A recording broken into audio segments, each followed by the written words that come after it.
Mumbai university से BA, दुनिया की टॉप यूनिवर्सिटीज में से एक, कोलंबिया यूनिवर्सिटी से MA, PhD, London school of economics, LAC से डीएससी, एमएससी और ग्रेजुएशन से बैरिस्टर इन लॉ।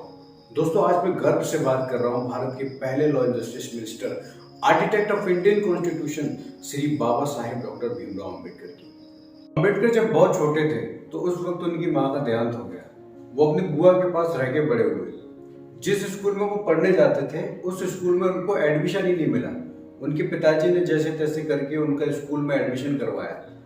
दोस्तों, अपने भाई आनंद के साथ वो स्कूल में जाते थे तो बाकी बच्चों की तरह बाकी बच्चों के साथ बैठ के पढ़ने का अधिकार नहीं था। बाकी बच्चों से अलग पीछे क्लास में एक कोने पर बैठते थे। दोस्तों, पढ़ने में इतने तेज थे कि दूर बैठ के भी टीचर के सारे सवालों के जवाब दे दिया करते थे। एक बार टीचर ने उन्हें बोर्ड पे बुलाया, एक सवाल सॉल्व करके दिखाओ, तो दोस्तों बाकी बच्चे चिल्लाने पड़े कि मास्टर जी नीची जाति का है, नीची जाति का है। और दोस्तों सारे बच्चे अपना बैग लेने के लिए भागे कि अगर इससे मेरा बैग छुड़ गया तो मेरा बैग अपवित्र हो जाएगा। दोस्तों, उसी स्कूल में वो दिन भर प्यासे समय बिताते थे। बाकी बच्चे जहाँ पानी पीते थे वहां से उनको पानी पीने तक का अधिकार नहीं था। दोस्तों, अलग घड़े में से, अलग मटके में से एक पियून उनको ऊपर से पानी पिलाता था कि अगर ये बर्तन छू गया तो बर्तन अपवित्र हो जाएगा। सिर्फ छूने से ही नहीं, उनकी परछाई तक से दिक्कत थी लोगों को कि अगर इसकी परछाई हमसे टच हो गई तो हम अपवित्र हो जाएंगे। उनके बोलने तक से दिक्कत थी कि अगर इसकी बोलने की आवाज हमारे कानों में आई तो हम अपवित्र हो जाएंगे। दोस्तों, एक बार कुएं से पानी क्या पी लिया, इतना मारा लोगों ने, इतना मारा। दोस्तों, छोटे से बच्चे को सहनी पड़ी इतनी मार। आखिर ये सब क्यों हो रहा था? कारण था उनकी जाति। वो महार जाति से बिलोंग करते थे जिसको नीची जाति का दर्जा दिया गया था। दोस्तों, आज अगर हमसे कोई उल्टा बोल दे तो बदले में हम भी उससे उल्टा बोल देते हैं, सही है। लेकिन दोस्तों, उस वक्त उनके साथ हर पल ये होता था। इतनी तकलीफों के बाद बड़े से बड़े आदमी की हिम्मत टूट जाती, बड़े से बड़ा टैलेंट खत्म हो जाता, लेकिन अंबेडकर जी अपनी कास्ट के पहले कॉलेज एजुकेशन हासिल करने वाले पहले व्यक्ति बने। संस्कृत पढ़ना चाहते थे लेकिन स्कूल में उनको संस्कृत लेने नहीं दिया गया क्योंकि वो जिस महार जाति से बिलोंग करते थे उनको संस्कृत पढ़ने का अधिकार नहीं था, उनको वेद पढ़ने का अधिकार नहीं था। दूसरी जाति के लोगों को था, फॉरेनर्स को था, यहाँ तक कि दूसरे धर्म के लोगों को था। वहां धर्म भ्रष्ट नहीं हो रहा था, लेकिन अंबेडकर जी को नहीं था। अंबेडकर जी ने क्या किया? एक दिन उसी संस्कृति में महारथी बने, उसी वेदों के ज्ञाता बने। दोस्तों, बचपन में अंबेडकर एक बार इतने विचलित हो गए कि उन्होंने निर्णय लिया कि मैं बॉम्बे में जाकर किसी मिल में नौकरी करूंगा। दोस्तों, कई लोग उनके साथ जाने को तैयार थे। आने जाने के खर्चे के लिए उन्होंने निर्णय लिया अपनी बुआ के पर्स से पैसे चुराने का। दोस्तों, एक बार, दो बार, तीन बार, चार बार, पांच बार, आखिर कोशिशों के बाद उनकी बुआ का पर्स उनके हाथ में लग गया। दोस्तों, जैसे उन्होंने पर्स खोला तो क्या निकला उसमें? सिर्फ आधा आना।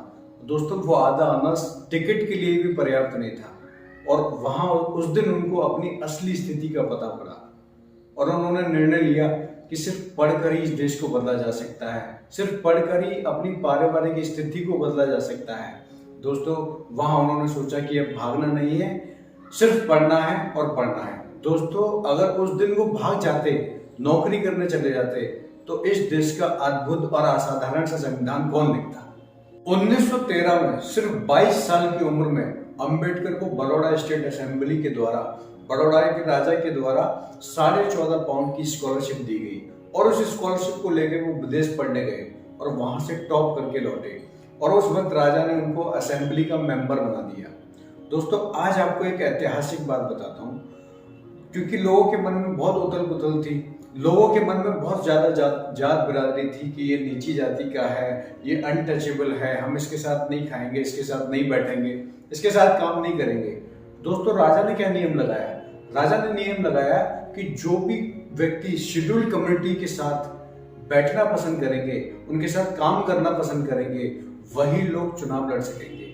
दोस्तों, सैल्यूट करता हूं ऐसे राजा को, सलाम करता हूं ऐसे राजा को जो उस वक्त भी ऐसी प्रोग्रेसिव सोच रखते थे।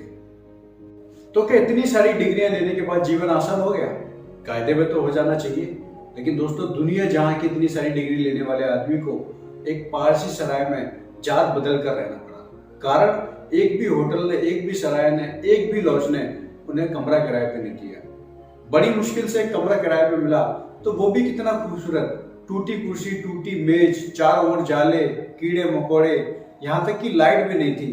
अरे लाइट तो छोड़ो, वो तेल वाला लैंप भी नहीं था। लेकिन दोस्तों उस वक्त उन्होंने उसको भी जन्नत माना। और क्या बोलते हैं उस वक्त, at that time I prized my shelter more than my life. दोस्तों क्या जानते हैं हम लोग संघर्ष के बारे में।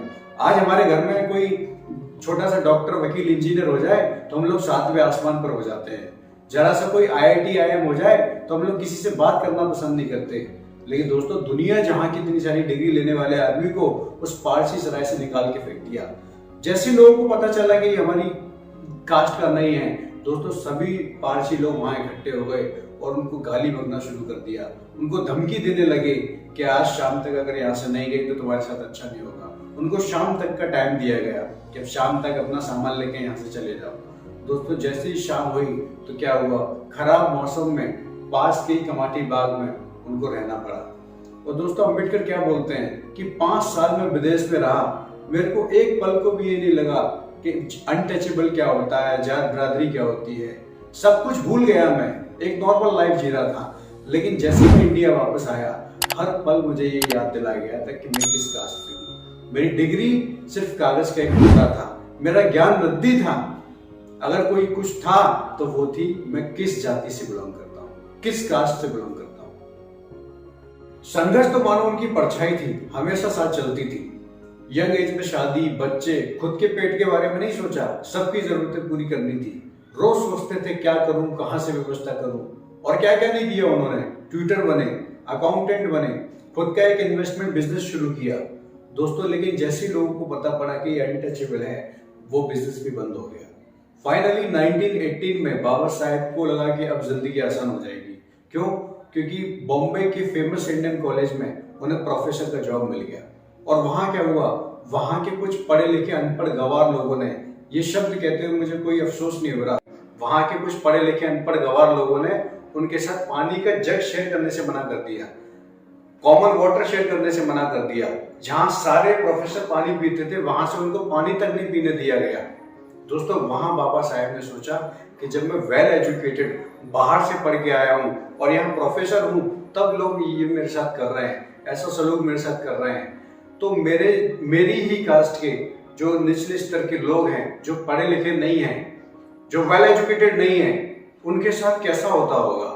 और दोस्तों वहां उनके अंदर लावा फट पड़ा और फाइनली वहां से उन्होंने लीगल प्रोफेशन अपनाया। 1923 में बॉम्बे लेजिस्लेटिव काउंसिल ने एक प्रस्ताव पारित किया।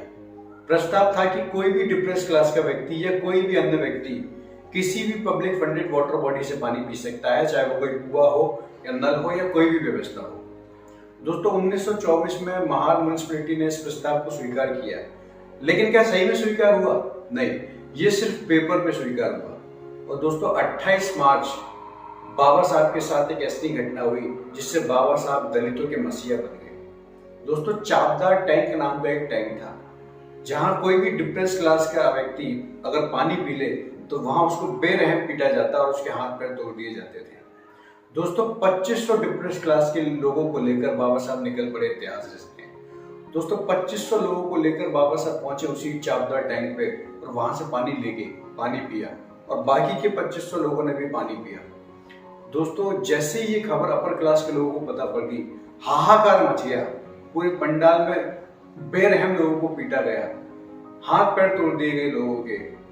दोस्तों उस टैंक की शुद्धिकरण के लिए वहां हवन कराया गया, जैसे मानो उस टैंक को किसने हाथ लगा दिया। दोस्तों ये इंसिडेंट बाबा साहब के लिए सबसे खराब इंसिडेंट था और उस दिन उन्होंने निर्णय लिया कि इस पूरी की पूरी व्यवस्था को बदलने का।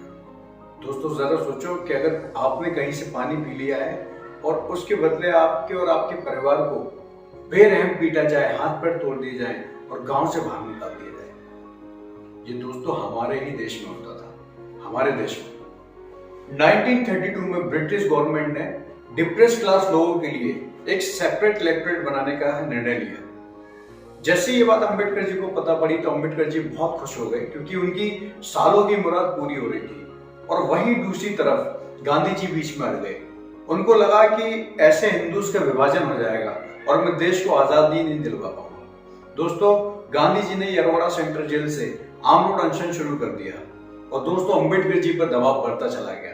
जैसे जैसे दिन बढ़ते चले गए वैसे वैसे अंबेडकर जी पर दबाव बढ़ा और बहुत दबाव के बाद अंबेडकर जी गांधी जी से मिलने सेंट्रल जेल पहुंचे और वहां उनसे एक बात बोली कि गांधी जी, कांग्रेस का सदस्य बनने के लिए खादी पहनना जरूरी नहीं होना चाहिए, बल्कि इसकी जगह ये जरूरी होना चाहिए कि छुआछूत ना मानने वाला आदमी ही कांग्रेस का सदस्य बनेगा।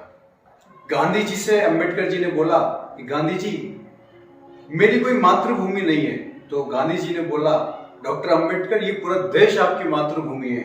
तो अंबेडकर जी बोलते हैं, गांधी जी, मैं इस देश को अपनी मातृभूमि कैसे मानूं जहां हम लोगों के साथ कुत्ते बिल्लियों जैसा सलूक होता है। तो दोस्तों वहां पर अंबेडकर जी को झुकना पड़ा। क्यों? क्योंकि गांधी जी सत्याग्रह छोड़ने को तैयार नहीं थे, आम रोड अनशन छोड़ने को तैयार नहीं थे और वो भी गांधी जी को खोना नहीं चाहते थे। और दोस्तों दोनों के बीच में फाइनली एक समझौता हुआ और उस समझौते में डिप्रेस क्लास लोगों के लिए 147 सीट रिजर्व की गई। उस दिन एक इतिहास बना। डिप्रेस क्लास एक पॉलिटिकल फोर्स बनकर उभरी पूरे देश में। एक इतिहास और बना। कांग्रेस और पूरे देश को दलितों के बारे में, डिप्रेस क्लास लोगों के बारे में सोचना पड़ा, उनको अपलिफ्ट करने के बारे में सोचना पड़ा। और दोस्तों सबसे बड़ी बात, अंबेडकर उस दिन सभी दलितों के, सभी डिप्रेस क्लास लोगों के अनडिस्प्यूटेड लीडर बनकर उभरे। दोस्तों बात जब भारत का कॉन्स्टिट्यूशन बनाने की आई तो सरदार वल्लभ भाई पटेल और जवाहरलाल नेहरू दोनों ने निर्णय लिया कि वो दुनिया भर के कॉन्स्टिट्यूशन एक्सपर्ट्स को भारत बुलाएंगे और उनसे संविधान तैयार करवाएंगे। दोस्तों गांधी जी ने नेहरू जी और पटेल जी से कहा, जब हमारे देश में इतना बड़ा लीगल एक्सपर्ट है, जब हमारे देश में इतना बड़ा विद्वान है, तो हमको बाहर से किसी को बुला के इस देश का संविधान बनाने की क्या जरूरत है। दोस्तों गांधी जी ने कहा, अगर डॉक्टर अंबेडकर इस देश का संविधान लिखेंगे तो इस देश के लिए इससे ज्यादा प्राउड की और कोई बात हो नहीं सकती। दोस्तों वहीं उसी वक्त डॉक्टर भीमराव अंबेडकर को कॉन्स्टिट्यूशन कमेटी का चेयरमैन नियुक्त किया गया और दोस्तों 2 साल 11 महीने 18 दिन की कड़ी मेहनत के बाद दुनिया का सबसे बड़ा संविधान बनाया गया। दोस्तों जिसमें 448 आर्टिकल, 616 सिग्नेचर, 12 शेड्यूल और 165 दिन की असेंबली के बाद हमारे हाथ में वो संविधान आया जो हमको सुपर पावरफुल बनाता है, जो हमको राइट्स देता है। वो भी कैसे कैसे rights? Freedom of speech, freedom of religion, right to vote, जो कि सबसे बड़ी चीज थी। दोस्तों ये जो संविधान था ये प्रोग्रेसिव संविधान था, क्योंकि दुनिया के कई देशों में महिलाओं को वोट देने का अधिकार नहीं था। दोस्तों दुनिया के कई देशों ने भारत के संविधान को देखकर अपने संविधान में चेंजेस किए और वहीं से डॉक्टर भीमराव अंबेडकर को the father of Indian constitution भी कहा जाता है। और दोस्तों भारत का ऐसा अद्भुत संविधान 26 जनवरी 1950 को लागू किया गया, जिसे आज हम सब लोग गणतंत्र दिवस के रूप में मनाते हैं और हर साल सेलिब्रेट करते हैं। दोस्तों भारत के सभी एम्प्लॉयज को रोज बाबा साहब को सलाम करना चाहिए। क्यों? क्योंकि बाबा साहब ने आपके 12 घंटे की, 14 घंटे की, 15 घंटे की ड्यूटी को हटाकर कानूनी रूप से 8 घंटे की ड्यूटी बनाया। दोस्तों आज आपको डियरनेस अलाउंस मिलता है तो ये बाबा साहब की देन है। आज आप ESI, एम्प्लॉय स्टेट इंश्योरेंस ले पा रहे हैं तो ये बाबा साहब की देन है। आज आप ट्रेनिंग अलाउंस, लर्निंग अलाउंस ले पा रहे हैं तो ये बाबा साहब की देन है दोस्तों। और दोस्तों आखिर में बाबा साहब ने धर्म परिवर्तन करने का निर्णय लिया। धर्म परिवर्तन क्यों करना चाहते थे? उनका कहना था कि जिस धर्म में मेरे साथ ऐसी बदसलूकी हुई, जहां मुझे चैन से जीने तक नहीं दिया गया, जहां मेरे साथ बुरे बुरे अत्याचार लोगों ने किए, उस धर्म में रह के मरने की गलती कभी नहीं करूंगा। इस धर्म में पैदा होना ये मेरी गलती नहीं थी, लेकिन अगर इसी धर्म में रहते हुए मैं मर गया, ये पूरी की पूरी गलती है, इसीलिए मैं धर्म परिवर्तन करूंगा। दोस्तों जैसे ही बाबा साहब की धर्म परिवर्तन करने वाली बात लोगों को पता चली, पूरे देश के नेता बाबा साहब के पास इकट्ठे होकर बाबा साहब को समझाने लगे। पूरे देश में हाहाकार मच गया। दोस्तों बाबा साहब को सभी लोग समझाने लगे, लेकिन बाबा साहब अपने फैसले पर अटल रहे। दूसरे धर्मों के लोग बाबा साहब के पास आने लगे और बोले कि हमारे धर्म को एक्सेप्ट कर लीजिए, हमारे धर्म में शामिल हो जाइए, हम आपको ये फैसिलिटी देंगे, आप हमारे धर्म में शामिल हो जाइए, हम आपको बराबरी का अधिकार देंगे, हम आपको ये देंगे। दोस्तों बाबा साहब हर धर्म के ज्ञाता थे। वो ऐसे ऐसे क्वेश्चन पूछते थे कि सामने वाला छोटा सा मुंह लेके चला जाता था। वो ऐसे क्वेश्चन पूछते थे जिनका जवाब लोगों पे बनता नहीं था। वो ऐसा जवाब भी देते थे जिसका दोबारा कोई लौट के जवाब नहीं देता था। दोस्तों बाबा साहब शुरू से ही बौद्ध धर्म से प्रभावित थे उन्होंने बहुत सारे लिटरेचर पढ़े और उनका कहना था कि यही ऐसा धर्म है, सिर्फ यही एक ऐसा धर्म है जहां सबसे ज्यादा समानता और शांति है। और दोस्तों 14 अक्टूबर 1956 को नागपुर में उन्होंने धर्म परिवर्तन करने का निर्णय लिया। और दोस्तों लोग पैदल, साइकिल से, गाड़ी से, बैलगाड़ी से नागपुर की तरफ चलने लगे। और दोस्तों बाबा साहेब के साथ लगभग 5 लाख लोगों ने वहां पर धर्म परिवर्तन किया और बौद्ध धर्म को स्वीकार किया। और दोस्तों उसके ठीक 1.5 महीने बाद ऐसे महान क्रांतिकारी की मृत्यु हो गई। लेकिन दोस्तों ऐसे लोग मरते कहाँ हैं? ऐसे लोग तो अमर हो जाते हैं। ऐसे लोगों को कौन मार सकता है? दोस्तों ऐसे एक और व्यक्ति, वो भी अपनी जगह क्रांतिकारी है, ओशो। ओशो का कहना है बाबा साहेब जैसा बुद्धिमान व्यक्ति 5000 साल में पैदा नहीं हुआ।